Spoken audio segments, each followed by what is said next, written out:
નમસ્કાર દર્શક મિત્રો, ટીવી18 ન્યૂઝમાં આપનું સ્વાગત છે। ટીવી18 ન્યૂઝ ગુજરાતની પળે પળની ખબર ધરાવતી ગુજરાતી ન્યૂઝ ચેનલ છે। હવે જોઈએ મુખ્ય સમાચાર। અમદાવાદના જુહાપુરામાં કાર ચાલકે 7 થી 8 વાહનોને અડફેટે લીધા, ટોળાના મારથી મોતની આશંકા। અમદાવાદના જુહાપુરા વિસ્તારમાં એક ચોંકાવનારી ઘટના બની હતી। અહીં કૌશિક ચૌહાણ નામના એક ટેક્સી ચાલકે વાસણા વિસ્તારથી જુહાપુરા સુધીમાં લગભગ 7 થી 8 વાહનોને અડફેટે લેતા અફરાતફરી મચી ગઈ હતી। જોકે આ દરમિયાન રોષે ભરાયેલા લોકોના ટોળાએ તેને ગાડીમાંથી ખેંચીને માર મારતા તેનું શંકાસ્પદ મોત નીપજ્યું હતું।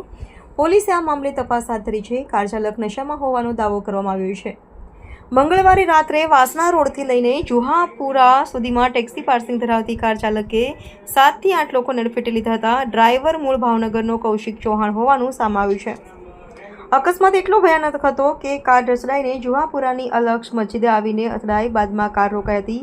અકસ્માત બાદ ટેક્સી ડ્રાઈવર લોકોના હાથે ચડ્યો હતો અને સ્થાનિકોએ કાયદો હાથમાં લઈ તેને ખૂબ માર માર્યો હતો।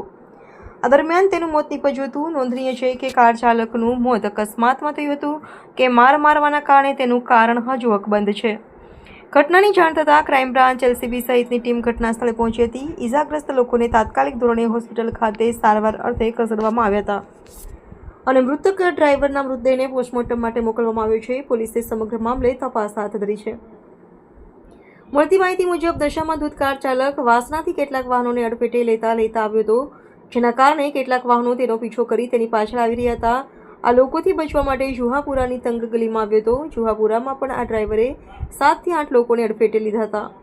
બાદમાં સ્થાનિક લોકોના હાથે ચડી જતા લોકોએ તેને ઢોરમાર માર્યો હતો। આ સિવાય રોષે ભરાયેલી ભીડે કારને પણ ભારે નુકસાન પહોંચાડ્યું હતું। જોકે પોલીસ ઘટના સ્થળે પહોંચી ત્યારે કાર ચાલક મૃત હાલતમાં પડ્યો હતો। પોલીસે આ બાબતે જણાવ્યું કે અમોને 9 વાગ્યાની આસપાસ માહિતી મળી હતી। જુહાપુરામાં તે અનેક ગાડીઓને ટક્કર મારતા આવ્યો હતો। હાલ ડ્રાઈવરના મૃતદેહને પોસ્ટમોર્ટમ માટે મોકલવામાં આવ્યો છે। સીસીટીવીના આધારે અમે વધુ તપાસ હાથ ધરી છે। કાર ચાલક મૂળ ભાવનગરનો છે અને હાલ ઈસનપુરનો રહેવાસી છે। ટીવી18 ન્યૂઝ ગુજરાતી, અમદાવાદ।